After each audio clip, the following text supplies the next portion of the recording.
Assalamualaikum dan salam sejahtera kepada semua pelajar. Okey, hari ni saya nak sambung pembelajaran kita tentang topik seterusnya, iaitu topik topik reka bentuk elektronik. Reka bentuk elektronik di bawah bab 2, aplikasi teknologi. Okey, sebelum reka bentuk elektronik ni, saya dah ajar tentang reka bentuk elektrik. Saya dah bagikan dia punya pembelajaran dia dalam bentuk video ni, dan soalan pun saya bagi. Okey, dan ada beberapa orang je yang jawab. Tahniahlah, bagus. Yang jawab, yang tak menjawab tu harap bolehlah dapat menjawab. Lebih-lebih lagi yang dapat capaian internet dan juga yang lain dia laju lah. Okey, seterusnya kita teruskan dengan pembelajaran kita, iaitu reka bentuk elektronik. Okey, first dia punya objektif dia. First, murid harus dapat menyatakan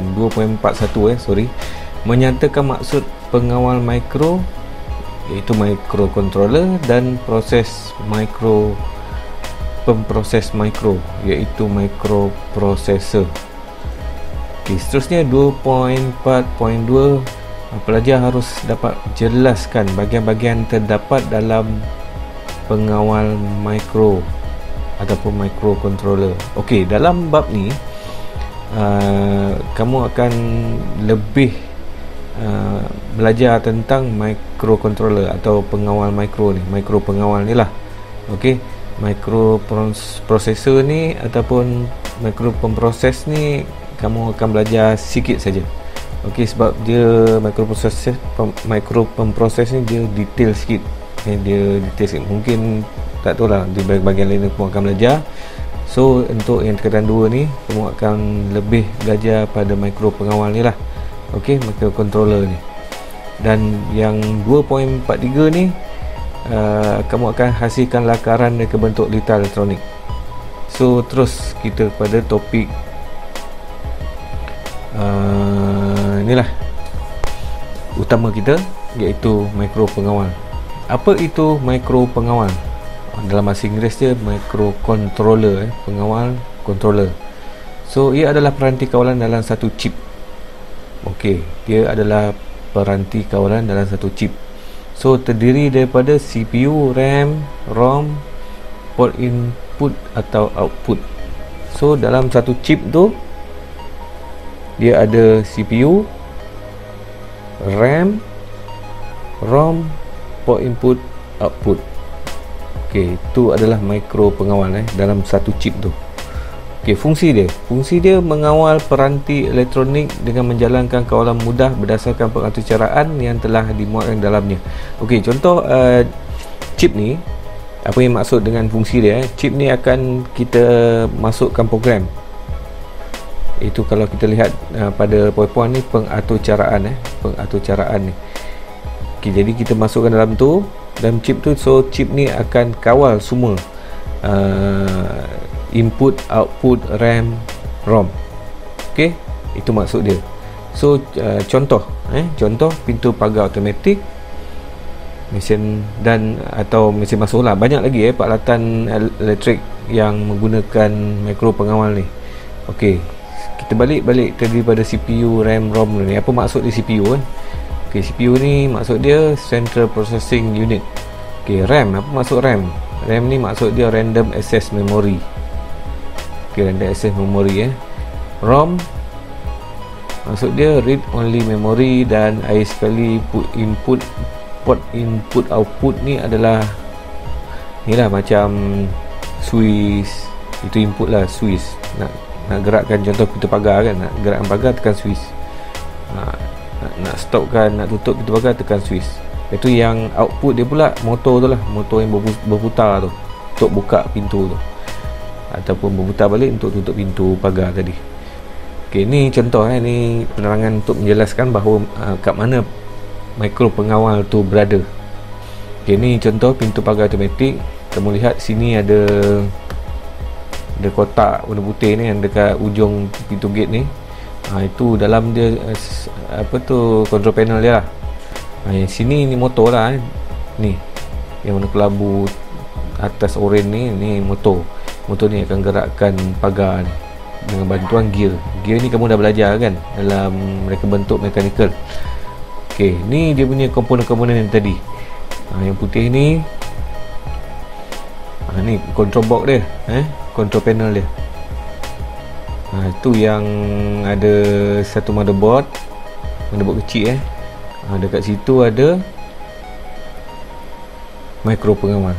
Itulah ni chip dia. ok, mikro pengawal tu. ok, lepas tu switch. Apa switch ni? Switch ni lah input dia. Tekan biru, pintu pagar akan terbuka. Tekan merah, pintu pagar akan tertutup. Dan seterusnya yang ni motor yang bulat ni motor ataupun output lah. Dia akan gerakkan gate tu ataupun buka gate tu, tutup gate dengan bantuan gear. Ni ada gear, nampak dekat motor tu ada gear. Lepas tu dia ada gear dekat pintu gate tu, gear panjang ni. Ini contoh yang paling jelas lah untuk menerangkan apa itu mikro pengawal. ok, ni dia punya ni lah tadi, blok mikro pengawal blok dia. So dia ada unit pemprosesan pusat ni, CPU. Itu ada RAM, ada ROM, port IO. Port I ni input, O output. ok, ni mikro pengawal nampak ni. Yang hitam ni betul banyak kaki, orang panggil, kadang orang panggil lipan. ok, dia terletak pada satu board kecil lah macam ni. Ni nampak dia ada chip ni pada satu board. Ni tak tahulah, ni Arduino board ni kamu akan belajar ni nanti, buat macam LED berkelip ataupun berirama macam tu lah. So kedudukan chip ni, mikro pengawal ni pada papan litar kat sini lah, dekat sini. ok, kalau dilihat dalam satu chip tu, apa ada dalam chip tu. ok, kamu lihat ni, dalam ni ada lagi CPU kan saya dah cakap tadi. Ni CPU ni kan. ok, jadi inilah CPU dia. Itu dalam ni pun ada RAM, ROM apa semua. ok, alright, ni dibesarkan lagi. Nampak benda halus macam ni, kalau ditengok pada mikroskop, inilah hasil dia. Ni yang kamu nampak. So ni nampak ni benang-benang halus. Ni dibuat pada emas. Sebab apa emas? Sebab emas ni konduktor yang paling baik sekali tapi dia mahal. Alright. Seterusnya kita tengok apa maksud mikro pemproses ataupun microprocessor. ok, ia adalah satu peranti pemprosesan mikro dalam satu chip. ok, dia dalam satu chip jugalah, tapi dia digunakan bersama. ok, nombor 2 tu dia gunakan bersama dengan chip-chip sokongan lain seperti RAM, ROM, input, output. Dia berasing. Chip satu sini ataupun microprocessor satu, lepas tu sini ada RAM, sini ada ROM, sini ada input, sini ada output. Semua chip sokongan di luar microprocessor dan microprocessor dihubungkan dengan sistem bus. Jadi ni microprocessor kan, lepas tu ada RAM, ROM, input, output kan.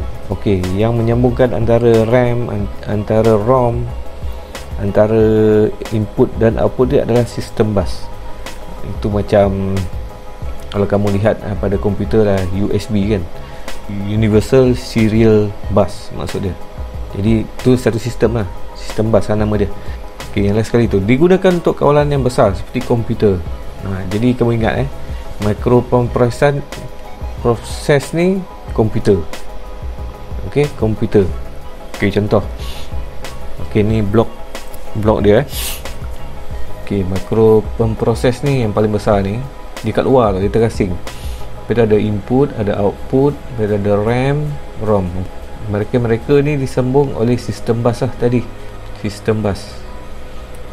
ok, ni adalah chip microprocessor yang terdapat pada komputer lah. Okey, yang ni yang kekal punya tau. Ini yang kekal. Biasa dalam smartphone ada Ini yang kekal. Dia telah bateri terus.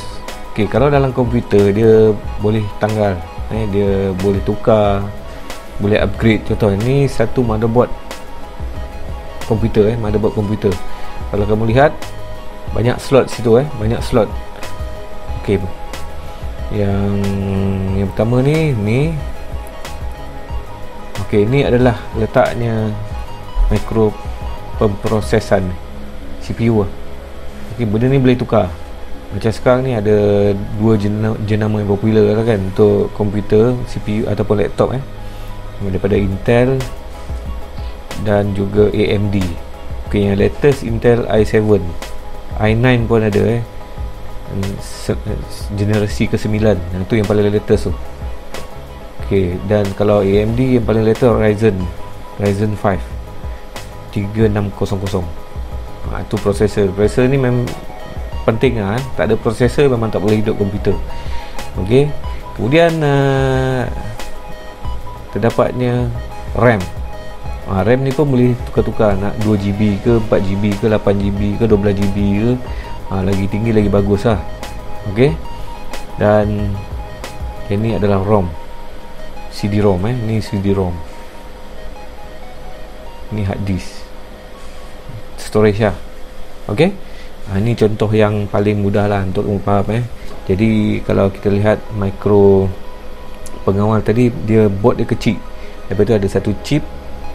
Chip tu lah yang akan, dalam dia ada ROM, RAM, apa semua, dia akan kawal fungsi satu device, satu peranti tu lah. Macam contoh tadi pintu pagar automatic kan. Okey, kalau mikro pemprosesan pula, kamu ingat komputer je. Okey, PC ataupun laptop. Sebab apa? Sebab laptop ataupun PC ni fungsi dia macam-macam. Okey, dia output dia ada monitor, perasan tak? Ada monitor, lepas tu input dia ada mouse, ada keyboard. Lepas tu output lagi ada sound system kan, speaker apa semua tu. Dia macam-macam kerja dia boleh buat. Okey, kalau yang pintu pagar tadi, kerja dia buka pintu pagar dan tutup pintu pagar je. Banyak lagi contoh yang mikro pengawal ni. Biasanya contoh yang paling terdekat juga mesin basuh. Okey, dalam mesin basuh tu kan, mesin basuh besar kan, dekat tempat switch itu atas tu, bawah tu ada motherboard kecil. Dalam tu lah ada mikro pengawal untuk mesin basuh ni. Okey, seterusnya kita lihat apa perbezaan antara mikro pengawal dengan mikro pemprosesan. Okey, mikro pengawal ni dia reka untuk satu fungsi saja. Macam saya cakap tadi, fungsi dia tu lah. Kalau auto gate tadi, pintu pagar automatik tadi, kerja dia buka, tutup. Okey, kalau mikro pemprosesan pula, boleh diprogramkan untuk melakukan apa saja yang diingini oleh pengguna. Okey, contoh komputer lah ataupun laptop PC tadi kan.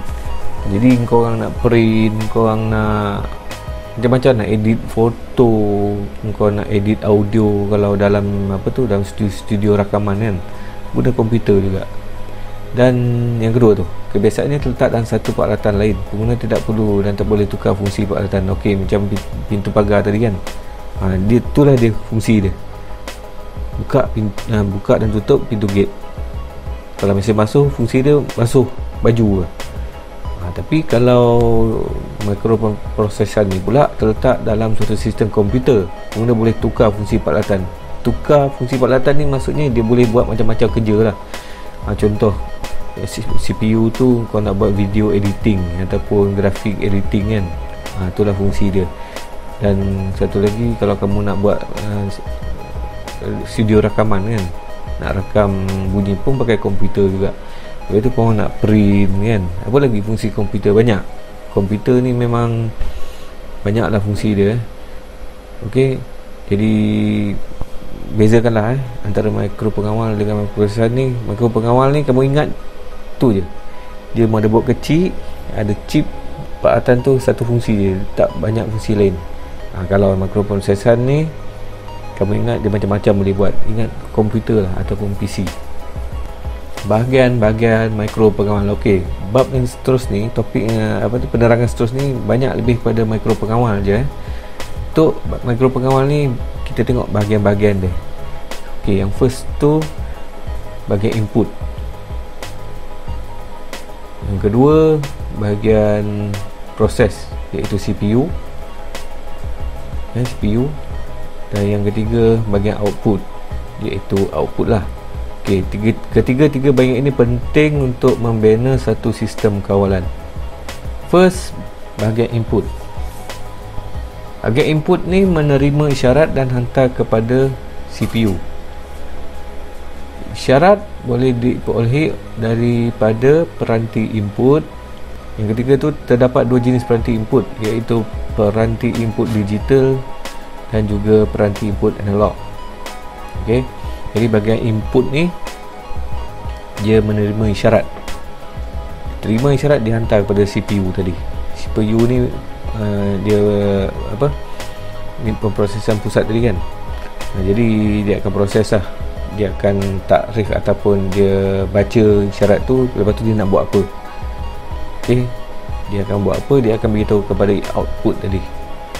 Alright. Okey, ni peranti input digital. Dia akan menghasilkan isyarat. Okey. Okey, contohnya seperti switch tekan tutup, switch tekan buka, switch mikro, penderia pergerakan dan penderia air. Apabila punat switch tekan tutup ditekan, arus akan mengalir. Jika dilepaskan, arus berhenti mengalir. Okey, ini adalah switch tekan tutup. Bila tekan, liter akan lengkap, arus akan mengalir. Itu adalah switch tekan tutup. Okey, ni ada gambar dia, contoh yang kepala ni warna merah kan. Okey, simbol dia macam ni lah. Okey, ni switch tekan buka pula. Apabila punat switch tekan buka ditekan, arus tidak mengalir dalam liter. Jika dilepaskan, arus akan mengalir. Okey, dia songsang lah, dia berlawanan lah dengan switch tekan tutup tadi. So sini ada gambar dia dengan simbol sekali. Switch tekan buka ni kepala dia warna hitam. Ni dah simbol dia. Tekan tutup, dia macam terbuka macam ni, ada bulat dua ni. Lepas tu dia tak bersentuh lah. Dan tekan buka pula dia bersentuh macam ni. Ingat.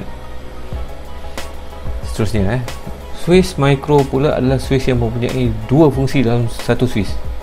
Okey, ni switch micro punya cerita ni, dia dua-dua ada lah. Maksudnya dia ada switch tekan tutup dan juga switch tekan buka. Ia mempunyai 3 terminal, iaitu COM. Ni salah ni, COM, saya betulkan, COM.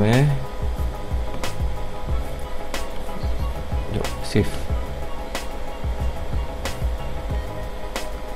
Okay, COM, NO dan NC. Dia ada 3 terminal COM, NO, NC. Ingat tu. Jika bateri letakkan pada terminal COM dan NC, switch berfungsi sebagai switch tekan buka. Jika bateri dilakukan pada terminal COM and NO, switch akan berfungsi sebagai switch tekan tutup. Okey, kita tengok sini Okey, kalau kita bateri COM dengan NC, ni adalah switch tekan buka. Kalau kita bateri COM dengan NO, dia akan bertindak sebagai switch tekan tutup. Okey, kena faham betul lah perbezaan dia. Jadi ni adalah dia punya rupa switch ni, switch micro ni macam ni. Okey, ni bahagian dalaman dia. Dia ada 3 kaki, 3 terminal COM, NO, NC. So tadi saya tunjukkan lah. Okey, seterusnya kamu boleh ni revise atau rewind ataupun pause video ni kalau nak tengok apa yang saya paparkan tadi. Kamu boleh pilih lah mana minit yang kamu nak, mana yang kamu tak faham ke, nak dengar balik ke. Okey, seterusnya penderia pergerakan. Motion sensor berfungsi untuk mengesan pergerakan habuk oleh manusia dan haiwan. Okey, ni antara ni lah input digital. pendiri pergerakan, motion sensor. Ada pergerakan manusia ataupun haiwan, sensor ni akan hantar isyarat kepada CPU ataupun micro central process unit. Okey, isyarat akan dihantar ke micro pengawal apabila berlaku pergerakan. Okey, ini fungsi penderia pergerakan. Penderia pergerakan. Okey, seterusnya penderia air. Water sensor berfungsi mengesan kehadiran air pada suatu tempat. Contohnya penggunaan wiper pada kenderaan. Okey, ni dia punya gambar, dia punya ni lah sensor dia. Okey, adalah chip sikit ni, ada komponen elektronik sikit, ada wire lah. Okey, biasanya dalam penggunaan wiper kenderaan lah. Okey, kenderaan yang biasa-biasa tak ada, biasanya yang mewah-mewah ni lah. Okey, macam Mercedes, BMW yang baru ni kan, bila ada hujan dia terus wiper on. Alright. Okay, seterusnya peranti input analog. Okey, tadi peranti input digital yang ni analog.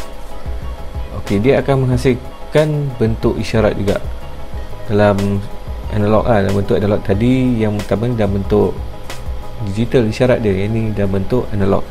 Okey, apa peranti dia tu? Okey, seperti contohnya seperti penderia jarak, penderia cahaya dan penderia suhu. Okey, penderia jarak fungsi mengesan jarak dan membaca ukuran jarak antara penderia dengan objek. Ia mengesan objek berdasarkan pantulan cahaya inframerah. Isyarat dalam bentuk analog akan dihasilkan. Okey, ni contoh je lah penderia jarak ni. Macam ni apa alat nak basuh tangan, keluarkan sabun tu kan. Ni ada sensor lah kat sini. Kamu letak tangan pada tempat jarak yang betul, keluarlah sabun tu. Kalau kamu letak bawah sangat ke mungkin ataupun tak masuk pada tempat dia, so sensor tak dapat detect, so sabun tak keluar lah. Itu maksud dia. Next, penderia cahaya. Penderia cahaya adalah peranti yang peka pada cahaya, iaitu perintang peka cahaya, kita panggil LDR. Ia mengesan kecerahan cahaya dan menghasilkan isyarat analog.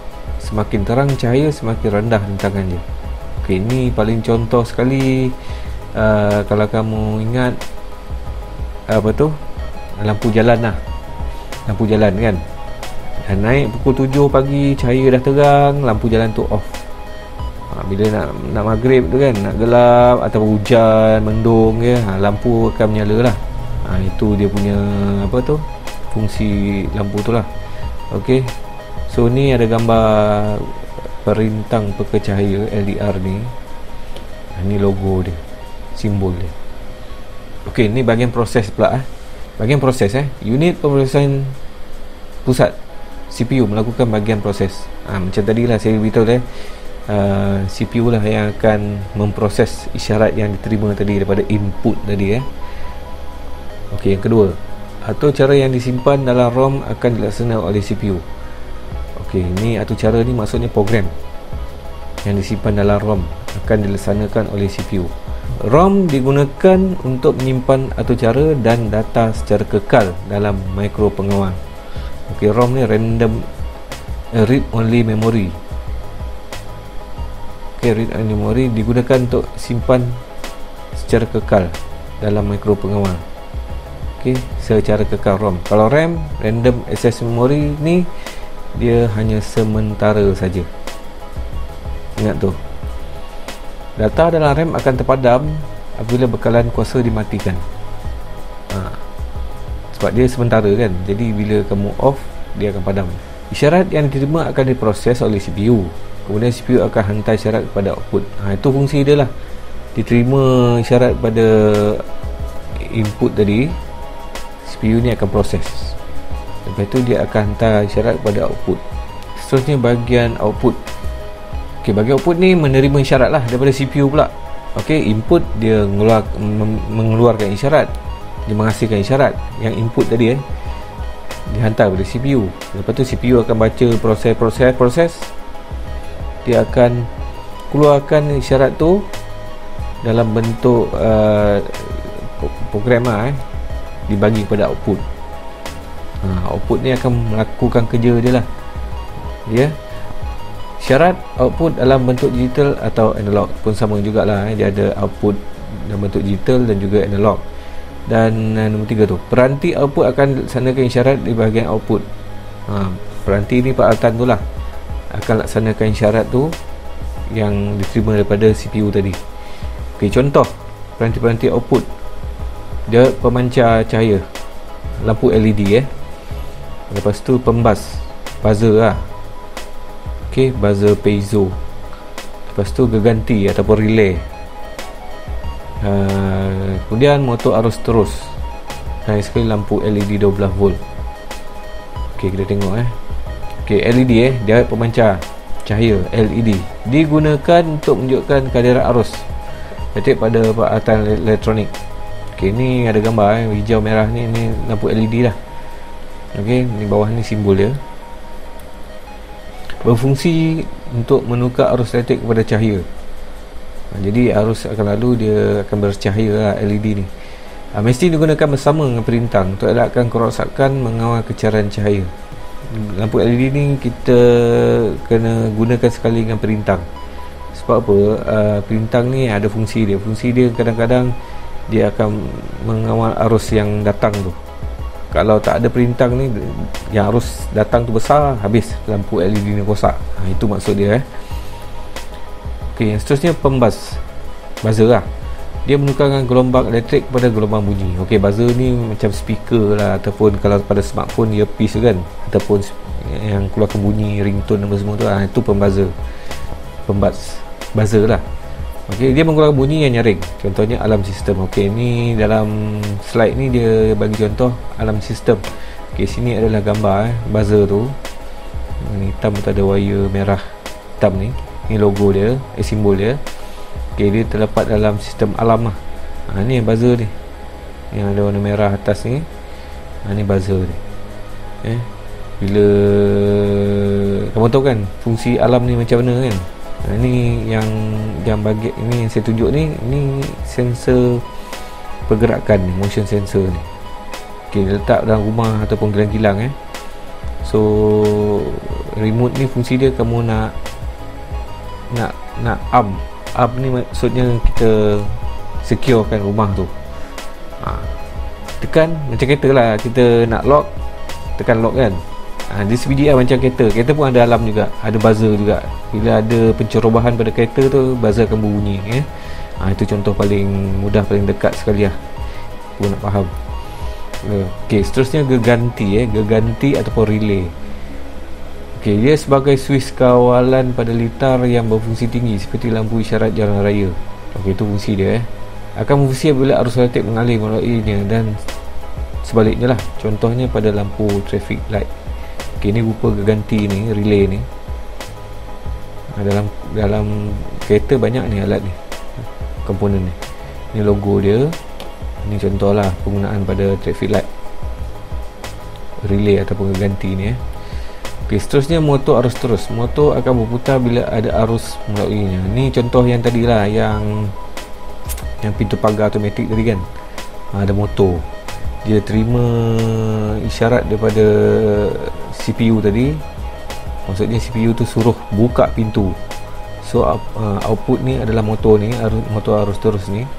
So dia akan buka lah pintu, gate tu. Kalau dia kata CPU tu beritahu tutup pintu, jadi motor tu akan reverse balik lah. Dia akan tutup lah pintu gate tu. Motor fungsi secara dua hala, sama ada arah jam ataupun lawan jam, dengan cara songsangkan sambungan punca bekalan elektrik. Maksud dia macam tadi lah, kamu tekan suis biru, kamu buka pintu gate. Tekan suis merah, maksudnya punca sambungan tu telah disongsangkan, jadi dia akan tutup pintu gate tu. Dia berubah lah dia punya kekutupan tu. Itu elektroniknya hal. Jadi kita just belajar setakat ni je, tak perlu lebih mendalam lagi. Contoh yang lain ni lah, kereta kontrol. Ni kabang motor nampak ni, yang ada apa ni, tutup biru ni kan, warna biru ni. Ni motor kereta kontrol lah. Ni logo dia. So bila kamu nak bergerak ke depan, pulas lah remote control tu ke depan, tombol dia ni. Kalau nak go stand, pulas ke belakang. Itu fungsi dia. Okey, lepas ni kamu akan belajar, saya akan terangkan lah cara untuk menghasilkan lakaran reka bentuk di elektronik. Kita stop dulu di sini. Sekian, terima kasih.